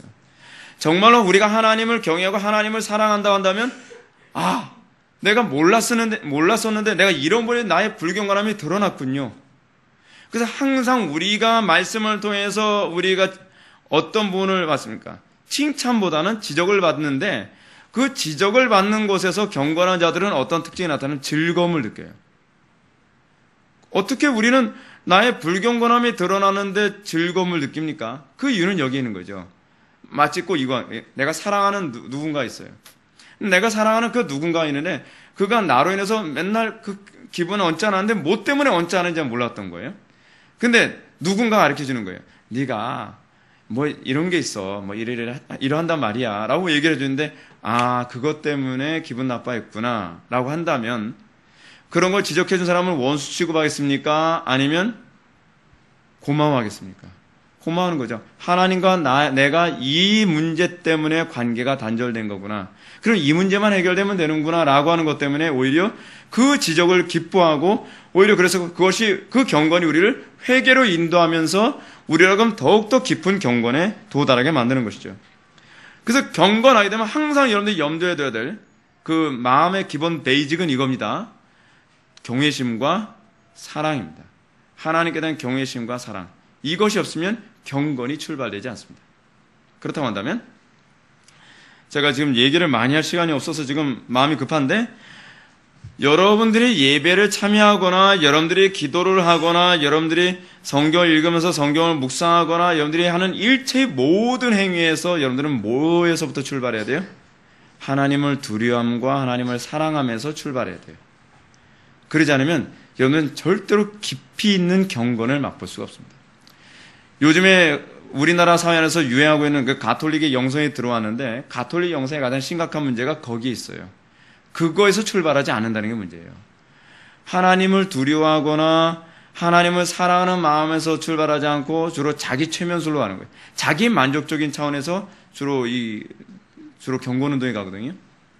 그러니까 대부분 신비주의로 가거나 그렇지 않으면 이 불경건한 것으로 자꾸 가게 되는 거예요. 그렇기 때문에 여러분들이 진짜로 경건한 사람은 도덕적일 수밖에 없어요. 부도덕할 수가 없어요. 예. 그러면서 여러분들 그 패러그래프의 밑에서 세 번째 줄을 보십시오. 자기들의 완전한 행복을 하나님에게서 찾지 않고서는 사람들은 절대로 자기 자신을 하나님께 진정으로 신실하게 드리지 않을 것이다. 여러분들의 행복은 어디서 찾습니까? 우리가 예수를 믿고 난 다음에 우리의 행복은 어디서 찾는 것이어야만 합니까? 하나님에게서 찾는 것이어야만 해요. 시간이 지날수록 여러분들은 내가 부귀와 명예와 성공을 내가 잃는다 할지라도 난 주님으로만 만족합니다. 그런데 그건 여러분들이 하나님의 택한 백성이라면 원하든 원치 않든 그 과정으로 가게 되더라고요. 하나님께서 계속 간섭하시니까 제가 집착하는 걸 하나님이 하나씩 다 끊어가세요. 하나씩 하나씩. 그래서 점점점 어떤 마음이 생기냐면요. 저도 제가 그런 마음을 갖게 될 줄은 전혀 몰랐는데 경건 생활을 10년, 20년 계속 하면서 느끼는 게 세상에 대한 즐거움이 점점 없어져요. 세상에 대한 집착이 점점 사라져요. 그래서 점점 그리스도로만 만족하는 게 무엇인지를 소위 사도 바울이 얘기하는 일체의 노하우를 알게 되는 거예요. 사도 바울이 비결이라고 하지 않습니까? 근데 이 비결이라고 하는 이 표현이 원래 어떨 때 사용하는 이 헬라어냐면 은밀한 무슨 비밀 종교 있잖아요. 비밀 종교 안에서 자기네들만 갖고 있는 어떤 그런 비법 있죠. 이제 그런 걸 사용할 때 사용하는 표현이 이 비밀이라고 하는 비결이라는 표현인데 사도 바울이 이렇게 표현하는 이유가 뭐냐면 그건 하나님과의 관계 안에서만 알 수 있는 비결이기 때문에 그래요. 그래서 요한계시록에서 뭐라 얘기합니까? 14만 4천의 찬송에 관해서 뭐냐면 아무도 능히 배울 자가 없는 찬송을 한다 그러잖아요. 근데 이 일체의 비결은 말로 설명한다고 해서 여러분들이 알아듣는 부분이 아니라 여러분들이 하나님의 말씀대로 순종하며 살면 알아져가는, 경건 안에서 알아져가는 비결이에요. 그래서 사도 바울이 그런 표현을 사용한 겁니다. 2절 봅시다. 하나님을 아는 지식은 신뢰와 경외로 이어짐. 이 부분에서 칼빈이 첫 번째로 이제 지적하는 부분이 제가 뭐라 했죠? 여러분들이 하나님을 아는 지식이 거짓된 지식의 특징을 먼저 지적을 하는데 그것은 스콜라적으로 그냥 지식적으로 하나님을 아는 지식을 추구하는 것, 그것에 대해서 지적을 하고 있죠. 그러면서 여러분들이 47페이지 위에서 두 번째 절, 더 중요한 문제는 하나님이 과연 어떤 분이시고 라고 하는 이 부분은 여러분 다른 번역을 쓰십시오. 하나님이 과연 본성이 어떠하시고 라고 해서 본성에 관한 얘기하는 거예요. 본성에 관한 얘기. 하나님이 어떤 본성을 가진가, 본성이 어떠하신가, 또한 그의 본성에 합당한 것이 무엇인가 하는 것을 아는 것이다. 이게 우리가 하나님을 아는 지식의 가장 중요한 관심사거든요. 하나님의 본성이 어떤 분이신지 여러분들 아는 데 관심을 가져야만 합니다. 자, 요즘에 나타나는 교인들의 모습 봅시다. 요즘 교인들은요, 하나님의 본성에 관심이 없습니다. 하나님에게서 뭐만 자꾸 뜯어내려고 그래요? 어떻게 하냐, 한 푼에도 뜯어내듯이 그렇게 신앙생활을 하죠. 내가 예수 믿고서 내가 복 받아야 되고, 예수 믿고 나서 내가 성공해야 되고, 예수 믿고 나서 내가 행복해야 되고, 예수 믿고 나서 내가 잘 먹고 잘 살아야 되고, 다 하나님에게 뭐 하나도 더 뜯어내려고 그렇게 신앙생활을 하죠. 하나님에 대해서는 관심이 없어요. 하나님이 무엇을 슬퍼하시고, 하나님께서 무엇을 기뻐하시며, 하나님께서 어떤 생각을 가지시고, 하나님의 뜻이 무엇이며, 어찌하든지 내가 하나님을 더 기쁘시게 해드리겠다라는 데는 별로 관심이 없어요. 그러니까 하나님을 아는 지식 자체 아예 관심이 없는 상태에서는 경건이 나오질 않아요. 그래서 기독교 경건의 출발은 어디서 출발하죠? 교육에서 출발하지 않고 또는 트레이닝에서 출발하지 않고 어디서 나와요? 회심에서부터 시작해요. 그래서 1학년 입학하게 되면 뭐가 이제 1학년 입학이에요? 중생이에요. 회심이에요. 여러분들이 회심하지 않은 상태에서 교회에 10년을 다녀도 여러분들 아직 1학년도 입학을 안 한 거예요. 왜냐하면 여러분들 하나님을 두려워하는 것조차도 몰라요. 여러분들 하나님을 사랑하지도 않아요. 그래서 여러분들이 나름대로 경건 행위를 열심히 한다고 하더라도 그것은 결국 세상 사람들을 두려워하거나 남의 이목을 두려워하거나 그렇지 않으면 자기 사랑에서 출발하는 거예요. 다. 그러니 그게 무슨 경건이라고 얘기할 수 있어요? 열심히 성경 공부해요. 열심히 교회 봉사도 많이 해요. 열심히 선행도 많이 해요. 근데 많이 하는 이유가 뭐냐면 다른 사람의 이목을 두려워해서요. 바리새인이죠. 바리새인들이 왜 선행을 많이 했다 그랬죠? 남의 이목. 그들은 하나님을 사랑하지 않고 자기 사랑한 사람이에요. 거기엔 경건이 아직 출발조차도 되지 않은 거예요. 그래서 경건의 출발은 어디서부터 출발해요? 회심부터 출발해요. 회심해야만 그 마음이 생기는 거예요. 회심해야만. 그래서 요컨대 전혀 관계가 없는 그런 하나님을 안다는 것이 무슨 도움이 되겠는가? 좀 더. 칼빈은 여기서 에피쿠로스에 관한 얘기를 합니다. 에피쿠로스처럼 세상의 문제에서 물러나서 홀로 한각에 노닥거리는 그런 유의 신을 고백한다면 그것이 대체 무슨 유익이 있겠는가? 요컨대 우리에게 전혀 관계없는 그런 하나님을 안다는 것이 무슨 도움이 되겠냐 말이다. 하나님을 아는 지식이 있다면 그 지식으로 인하여 첫째, 우리에게 두려움과 경외를 가르쳐 주는데 도움이 되어야 한다. 그렇죠. 여기서도 또 얘기하는 게 뭐예요? 하나님을 아는 지식이 첫 번째로 여러분들한테 어떤 유익을 줘야 돼요? 하나님을 두려워하게 해야 돼요. 저는 교리 많이 알면서도 하나님 두려워하지 않은 사람 제가 많이 봤습니다. 이건 문제가 많습니다. 그러니까 여러분 나중에 우리가 기독교 강의 제4권을 보게 되면요. 제4권에서 칼빈이 거론한 것이 교회론이죠. 근데 그 교회론에서 칼빈은 그리스도의 몸 된 교회를 찢는 행위는 극악무도한 행위라고 얘기를 합니다. 교회 분열. 근데 교리를 많이 알면서 교회를 분열시키는 사람들이 상당히 많이 있어요. 이건 잘못하는 거예요. 왜냐하면 교회는 그냥 단체가 아니에요. 교회는 그리스도의 몸이에요. 그래서 교회에 대하여 우리가 교회를 대하는 데 있어서 교회가 본질에서 벗어나지 않으면, 물론 오늘날 21세기 교회는요, 본질 자체 내에서 벗어난 교회들이 너무 많은 게 문제예요. 배도로 간 교회가 너무 많으니까. 그래서 엄밀히 따지면 교회라고 얘기할 수 없을 정도죠.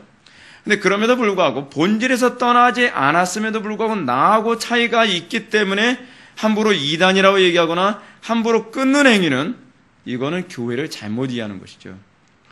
교회를 사랑했을 때에 우리가 교회를 사랑함으로써 나타나는 두 가지 방식이 하나 있는데, 하나는 뭐냐면 교회가 진리에서 이탈해가지 않도록 끊임없이 소위 거룩한 공교회를 믿는다는 이 차원 하에서 다른 교회도 진리에서 벗어나는 것을 끊임없이 지적을 하는 것은 교회를 사랑하는 하나의 행위이고, 또한 교회가 진리에서 벗어나지 않았으나, 본질에서는 벗어나지 않았으나 우리와 다를 경우에 우리는 그들을 인내해가며 참고 포용해주는 것 또한 우리가 교회를 사랑하는 방식이에요. 근데 우리가 오늘날 이 시대 교회가 하나님을 아는 지식이 많다고 하면서도 오히려 하나님에 대한 두려움이 없고 교회를 찢는 행위를 두려워하지 않는다는 것은 상당히 유감스러운 문제입니다. 둘째로, 그 지식의 안내와 가르침을 받아서 하나님에게서 모든 선을 찾기를 배워야 합니다. 무슨 얘기죠? 하나님을 아는 지식이 우리들에게 제공해야 되는 두 가지 기대할 만한 것이 무엇이냐 하면 그것은 거룩함이라는 거예요. 우리가 하나님을 알면 알수록 우리는 점점 더 거룩해져야만 합니다. 그래서 교회의 특징은 뭐라 했죠? 거룩이죠. 거룩. 세상 사람들과 구분되어야 되죠. 그리고 또한 그것을 받은 다음에는 모든 것을 하나님 덕분으로 돌리기를 배워야 합니다. 이걸 세 번째로 여러분 생각하십시오. 그건 하나님을 영화롭게 하는 것. 우리 삶 속에서 날마다 하나님을 영화롭게 하는 것, 교회를 통해서 하나님께 영화롭게 하는 것, 그것이 하나님의 뜻입니다. 근데 문제는 무엇이냐면, 지금 칼빈도 여기서 지금 계속 경고하고 또 경고하는 것이 무엇이냐면, 우리에게 이런 세 가지, 첫 번째는 뭐라 그랬어요? 첫 번째는 하나님을 두려워하는 것, 두 번째는 뭐죠? 거룩하게 하는 것, 세 번째는 또 뭡니까? 하나님을 영화롭게 하는 아무런 영향도 주지 않는 교리를 뭐하러 배우냐는 거예요. 그런 지식을 뭐하러 배우냐는 거예요. 궁극적으로 제가 여러분한테 기독교 강의라고 하는 이 버거운 책을 여러분한테 가르치는 목적이 무엇이냐면, 여러분들에게 신학적 지식을 방대하게 많이 갖춰서 괜히 다른 사람들한테 아는 척하고 지식 자랑하려고 하는 사람을 만들려고 하는 것이 아니라, 궁극적으로 여러분들이 이 기독교 강의를 배우는 가운데 이 세 가지 목표에 도달하는 사람이 되어야 돼요. 여러분들은 하나님을 이전보다 점점 더 두려워하는 사람이 되어야 되고, 두 번째는 여러분들은 더욱더 거룩한 사람이 되어야만 하며, 여러분들의 삶을 통해서 더욱더 하나님을 영화롭게 하는 사람이 되어야 된다는 사실입니다. 그 다음 패러그래프 봅시다. 이것이 사실이라면 무엇이 사실이라는 거예요? 바로 윗줄을 한번 볼까요? 여러분이 무슨 일을 하든 어떤 행동을 하든 간에 그 일들이 하나님 덕분임을 인정해야 한다는 것을 곧바로 깨닫지 않겠는가라고 하는 부분이에요. 이 모든 것들이 하나님의 덕분이라는 것을 깨닫게 된다는 것이 사실이라면 하나님의 뜻이 우리의 삶을 지배하는 법이 되어야 마땅하다는 것을 직시하고, 하나님을 섬기는 일을 위하여 우리의 삶을 들인 일이 없다면 우리의 삶은 그야말로 악하고 부패한 상태라는 것이 분명해지는 것이다. 무슨 얘기죠? 여러분들이 진정한 참된 경건에 여러분들이 있다고 한다면, 여러분들은 여러분들의 모든 삶이 항상 하나님의 뜻이라는 것을 인식하게 되고, 그것은 여러분들이 항상 하나님께 감사하는 사람이 되는 거예요. 하나님께 감사하는 사람이 될 뿐만 아니라 여러분들은 뭐냐면 여러분 삶의 모든 삶 가운데서 하나님의 지배를 받기를 기뻐하는 것이죠. 하나님의 통치를 따르고 하나님을 더욱더 영화롭게 하여, 그래서 성경을 날마다 더욱더 읽을 수밖에 없죠. 왜냐하면 하나님의 뜻을 더욱더 찾고 싶어서, 알고 싶어서. 그러니까 한국계 교인들에게 요즘 성경을 배우려고 하는 그 열정이 없는 것도 문제고, 성경을 배우려고 하는 열정이 지식을 쌓기 위해서, 그러니까 요즘에 사람들이 많이 배운 사람들이 많다 보니까 좀 소위 교양을 쌓기 위해서 성경을 배우려고 하는 사람들도 많이 있어요. 이 양쪽 사람들에 대해서 굉장히 좀 불편합니다. 교양을 쌓기 위해서 성경을 읽거나, 그렇지 않으면 여러분들이 성경에 관심이 없거나, 둘 중에 이 양쪽 사람들은 하나님 나라에 아무런 유익이 되지가 않습니다. 지금 칼빈도 여기서 계속적으로 반복하여 강조하면서 하나님의 통치를 따르는 데 관심이 없고 지식만 추구하는 사람들이야말로 악하고 부패한 상태다라고 지금 호소하고 있습니다. 이제 거의 막바지로 우리가 넘어갑시다. 여러분들 그 다음 페이지를 넘어갑시다. 지금 제가 일일이 다 얘기할 수 없으니까 안 읽어온 사람들은 개인적으로 한번 읽어보시기 바랍니다. 48페이지 중간 패러그래프 한번 보시기 바랍니다. 경건한 사람은, 계속 경건에 관해서 얘기해 주는 거예요. 경건한 사람은 하나님을 악인을 벌하는 분으로 보는 동시에 또한 경건한 자에게 긍휼을 베푸는 분으로 바라본다. 이게 굉장히 와닿는 얘기죠. 오늘날 이런 사람들이 많이 있죠. 왜 자꾸 하나님의 그 심판과 죄에 대해서 자꾸 얘기하냐? 하나님 사랑의 하나님 아니냐? 근데 왜 사랑을 얘기 안 하고 자꾸 심판을 얘기하냐? 근데 여러분, 하나님의 공의를 얘기하기 전에는 하나님의 사랑의 깊이가 안 보인다 그랬죠. 그래서 하나님의 사랑을 표현하기 위해서 먼저 공의를 표현해야 되는 거예요. 그러니까 마치 이거하고 같지 않습니까? 여러분, 하나님께서요, 우리들에게 무한한 그 풍요와 즐거움과 만족을 주신다는 것을 우리가 알기 위해서는 하나님께서 먼저 우리들에게 풍요를 먼저 걷어가시거나 하나님께서 우리에게 은혜를 부분적으로 걷어가시는 것을 먼저 하십니다. 그렇지 않으면 이것이 당연한 것처럼 생각하죠. 마치 뭐하고 똑같냐면 이거예요. 요즘 태어난 아이들은요, 원래 세상이 이렇게 다 풍요로운 줄 알고서 사는 애들이 요즘 애들이에요. 저는 어렸을 때, 다행히 저는 그 세대는 아닌데, 우리 바로 전이었던 저희 형님이나 누나는 그 꿀꿀이 죽이라는 걸 먹고 이렇게 컸습니다. 꿀꿀이 죽이 뭔지 아시는 분 있죠? 여러분들 흔히 얘기하는 부대찌개입니다. 부대찌개 원조. 부대찌개의 원조가 꿀꿀이 죽이에요. 그러니까 미군 부대에서 미군들이 먹다가 버린 짬밥 있잖아요. 짬밥을 먹을 게 없으니까 그건 좀 비싼 음식이거든요. 그 짬밥을 가져다가 이 병균이 많으니까 끓여 먹는 거예요. 그럼 그 안에 뭐 햄도 먹다가 미군들이 먹다가 버린 거, 뭐 스테이크도 먹다가 버린 거, 그런 거 막 다 들어가 있죠, 그냥 막. 근데 이게 너무 불결하니까 일단 팍팍 끓여요. 팍팍 끓이고 나서 이제 먹기 전에 해야 되는 작업이 있어요. 화장지도 꺼내야 되고, 거기서 이쑤시개도 끄집어내야 돼. 다 끄집어내요. 그래 나서 그걸 먹는 거예요. 왜냐면 영양 보충하니까 어쩔 수 없는 거예요. 게다가 옛날에 그 쇼트닝이라는 거 여러분 들어보셨죠? 쇼트닝이 쇼트닝을 옛날에 밥에 비벼 먹었습니다. 여러분 아십니까? 그때 그 시절을요? 왜 비벼 먹었느냐? 원체 기름기를 접하기 힘드니까 그걸 비벼 먹었는데 그 쇼트닝이 어디서 나온 거냐면 이 미군들이 그 고기를 구워 먹는데 여러분 그 뭐죠? 그 스테이크 같은 걸 이렇게 막 그 불에 구워 먹는 걸 그거 뭐라 그러죠? 그렇게 되면 기름이 뚝뚝뚝 떨어지잖아요. 기름이 뚝뚝뚝 떨어지면 밑에서 기름을 받는데 그 기름을 받아서 굳히면 그것이 이제 쇼트닝이 되는 거예요. 그럼 그걸 밥에 비벼 먹는 거예요. 근데 그렇게 가난한 세대가 어느 날 갑자기 맛있고 풍요로운 음식을 접하면 이야 정말 대단하다 감격스러운데 문제는 뭐냐면 요즘에 태어난 아이들은 원체 풍요로움 속에서 살다 보니까 예를 들어서 애슐리 같은 데서 음식을 먹어도 뭐 그것에 대한 아무런 감격도 없죠. 그렇죠? 하나님과 우리와의 관계 안에서도 그래요. 하나님의 진노와 공의와 하나님의 그 어미하심을 먼저 보고 난 다음에 그 자비로우시고 그 어미하신 분이 우리에게 자비를 베푸셨을 때 그 자비의 깊이가 보이기 시작하는 거예요. 이렇게 엄청난 재앙과 심판을 받아도 싼 존재를 하나님께서 그 재앙을 독생자 예수님께 퍼부으시고 우리에게 사랑을 베푸셨구나라고 했을 때 나 같은 죄인 살리신 그 은혜 놀라라고 하는 그 고백이 가능한 거죠. 그러니까 경건한 사람이란 어떤 존재냐? 이 두 가지를 다 아는 사람이에요. 그래서 하나님을 두려워하면서도 그래서 사랑하는 마음이 생기는 거예요. 두려움은 하나님이 얼마나 공의로운 분이신가에 대한 인식이고, 그리고 그분께 대한 사랑은 그분의 자비하심에 대한 우리의 반응이죠. 그러니까 구원은 이 두 가지를 다 경험한 거예요. 경건한 사람이란 그런 거예요. 하나님의 공의와 하나님의 자비하심을 다 경험했기 때문에 그걸 기초로 해서 참된 경건이 나오게 되는 것입니다. 불경건한 자들과 악인들을 벌하는 일과 의인에게 영생의 상급을 베푸는 일이 똑같이 하나님의 영광을 드러내는 것임을 인식하기 때문이다라고 합니다. 사랑만이 하나님의 영광을 드러내는 것이 아니라는 거예요.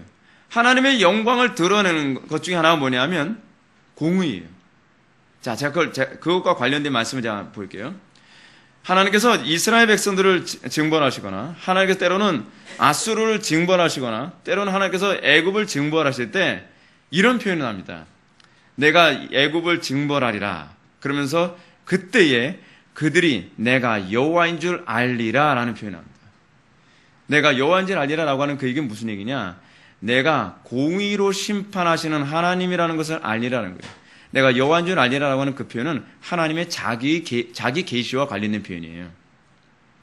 근데 내가 여호와인 줄 알리라라고 하는 이 표현이 언제도 나오냐면 하나님께서 이스라엘 백성들을 극도한 어려운 가운데 구해 줄 때, 내가 그들을 구해 줄 때 그들이 내가 여호와인 줄 알리라라고 얘기해요.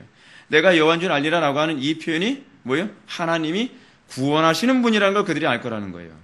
하나님이 사랑을 베푸시는 분이라는 걸 알게 될 거라는 거예요. 하나님께서 무섭게 진노하시는 분이라는 걸 또한 알게 될 거라는 거예요. 이것이 여호와인 줄 알리라라고 하는 거예요. 이거 언약 신학과 관련된 표현인데 이걸 염두에 두고서 여러분이 성경을 읽게 되면 이해가 훨씬 좋습니다. 하나님께서는 단순히 사랑으로만 당신을 계시하는 것이 아니라 하나님의 공의를 통해서 하나님을 계시하시는데 하나님은 이것을 통하여서 하나님의 어떠하심을 좀 더 입체적으로 우리가 이해하기를 바라는 것입니다. 그러므로 다음 패러그래프 여러분 읽고 마치겠습니다. 순결하고 순전한 신앙이란 바로 이것이니 곧 하나님에 대한 신뢰가 진지한 두려움과 완전히 하나가 되어, 무엇과 하나 되어? 진지한 두려움과 완전히 하나가 되어, 하나님에 대한 신뢰가 진지한 두려움과 완전히 하나가 되어 이 두려움으로 인하여 기꺼이 공경심이 나타나고, 이 기꺼운 공경심을 자발적인 경외심이라고 번역을 좀 하나 더 첨가하십시오. 이 두려움으로 인하여 자발적인 경외심이 나타나고 또한 율법이 제시하는 정당한 예배가 생겨나는 것이다. 결론이 뭐예요? 결론이. 여러분들 진짜 경건한 자에게 나타날 수밖에 없는 것이 뭐라고 얘기하는 거예요? 예배라는 거예요. 예배. 예배가 장난이나 치고 시간이나 때우는 게 예배가 아닙니다. 예배는요, 지금 칼빈이 기독교 강의에서 지금 경건을 얘기하면서 이제 그 장황하게 이게 경건이야, 이게 경건이야, 이게 경건이야 계속 얘기하다 결국 뭘 얘기하려고 하는 거냐면 진정한 경건은 예배를 신실하게 드리는 것으로 나타난다는 거예요. 예배야말로 경건의 소위 하이라이트예요. 하이라이트. 그러니까 평소에 경건행위 아무리 많이 한다 할지라도 예배를 가볍게 여기고 예배에 대하여 아무런 신중함이 없이 그 예배를 모독하듯이 드리는 사람에게 있어서 결코 경건은 믿을 만한 것이 못 돼요. 그래서 제가 그러잖아요. 여러분들의 영적 상태를 진단하는 가장 중요한 그 잣대가 딱 두 개 있다 그랬죠. 예배드리는 태도하고 기도하는 태도예요. 영적으로 상태가 좀 안 좋은 사람들이 주로 기도 생활이 중언, 무언, 웅얼. 영적으로 상태가 좀 안 좋은 사람이 한 주 동안 딴짓하고 돌아다니다가 온 사람들이 꼭 예배 시간에 그냥 완전히 죽쓰고 있어요. 이건 뭐예요? 여러분들은 딴 거는 다 감출 수 있는데 뭘 못 감추냐면 이 경건 행위 안에서 여러분들이 진정으로 하나님과 관계 안에서 있는 경건인지 아닌지는 요건 감출 수가 없어요. 특히 설교자들은요, 딱 보면 보입니다. 한 주 동안 불경건의 삶은요, 그 눈동자부터가 동태 몇 마리 잡아먹고 온 그런 분위기를 연출해요. 아, 한 주 동안 좀 못 살았구나. 눈이 반짝반짝 해야 되거든요. 네? 그리고 막 하나님에 대한 열정이 막 있어야 되고, 찬양이나 기도나 그런 하나님의 말씀을 듣는 일체의 모든 행위에 그의 온 마음이 딱 쏠려 있어야 되는데 불경건하면 그게 안 돼요. 왜요? 예배야말로 하나님께 대한 우리 공경의 최고의 표현이기 때문에. 그래서 여러분 예배를 영어로 뭐라고? worship이라고 하죠. worship. worship이 뭐예요? 하나님께 최고의 가치를 올려드리는 행위로서 하나님께서 우리에게 주신 예식이 바로 예배예요. 그리고 이 예배가 구체적으로 공적 예배를 잘 드렸을 때 여러분들이 삶 속에서 경건이 승리하게 돼요. 그리고 그 경건의 승리가 바로 예배의 승리예요. 그래서 예배가 끝나면 예배는 시작되는 거죠. 공적인 예배가 끝난 것 동시에 여러분 사적인 예배가 시작돼요. 사실은 예배와 경건은 분리할 수 없는 것인데 모든 경건행위 중에서 가장 최고의 경건행위가 바로 예배라고 생각을 해요. 그래서 여러분들이 공적 예배를 결코 소홀히 여겨서는 안 되며 그런데 공적 예배에 승리할 때라야만 삶으로서의 예배에 승리하게 되는 것입니다. 그래서 여러분들은 삶 속에서 그런 경건이 선명하게 잘 드러나게 되는 것입니다. 그래서 칼빈이 이 얘기를 합니다. 또한 우리가 더욱더 부지런히 명심해야 될 사실은 이것이니 곧 모든 사람이 다 하나님을 향하여 어렴풋하고 희미한 공경심을 갖고 있기는 하나 모든 사람들 어때요? 어렴풋하고 희미한 공경심은 나름대로 갖고 있어요. 하나님을 진정으로 높이 공경한 사람은 사실 별로 없어요. 또한 화려한 예식들이 즐비한 곳에서는 진실한 마음을 보이기가 정말로 힘들다는 사실이다. 그래서 여러분 종교개혁 이후에 우리 개혁주의 교회의 예배의 특징을 아주 중요한 특징을 뭐라고 얘기하냐면 단순성이라고 해요. 단순성. 여러분 천주교 성당에 가서 미사를 들어본 적 있습니까? 천주교 성당의 미사는 굉장히 복잡합니다. 예. 그게 전통적인 로마 가톨릭의 미사의 특징이에요. 그들은 이 미사 자체의 복잡함 그리고 화려함에 굉장한 의미를 둡니다. 근데 경건 행위는요 복잡한 것이 아니라 단순하면서 깊은 겁니다. 그래서 기독교는 종교개혁을 하면서 이런 복잡한 모든 예식을 다 없애고 성경적인 것만으로 예식을 정해놓은 것이 오늘날 우리가 드리는 소위 공적 예배의 이 예배 순서입니다. 그래서 이 한 예배 순서 가운데 하나도 소홀히 여길 것이 없어요. 그리고 이 모든 공적 예배 안에서 드려지는 이 예배 순서는 다 깊이 있고 진지하며 그리고 신중하게 드려져야만 해요. 그것을 통해서 우리는 하나님을 경외한다는 자에게 나타날 수 있는 그 경건의 능력, 오늘 우리가 시편 112편에서 얘기하는 것처럼 세상을 두려워하지 아니하고 그리고 하나님의 계명을 즐거워하며 거룩한 삶을 살아가고 그리고 이 땅에서 하나님의 영광을 드러내는 그리고 하나님을 영화롭게 하는 삶이 가능하게 될 것이라는 것을 믿으시기 바랍니다. 기도하시겠습니다. 사랑이 많으신 하나님 아버지, 우리가 오늘 이 시간 참된 경건이 무엇인가에 관해서 다시 한번 뒤돌아보게 되었습니다. 우리의 삶 속에 참된 경건에 대한 열망을 더하여 주시었고 우리의 마음속에 하나님을 경외함과 하나님을 사랑함이 풍성케 하여 주시사 그 사랑 안에서 또한 그 하나님을 경외함 속에서 우리가 하나님을 더욱더 영화롭게 하며 거룩함이 드러나고 또 세상을 이기고도 남이 있는 그 능력이 나타나게 하여 주옵소서. 예수님의 거룩하신 이름으로 기도 올렵나이다.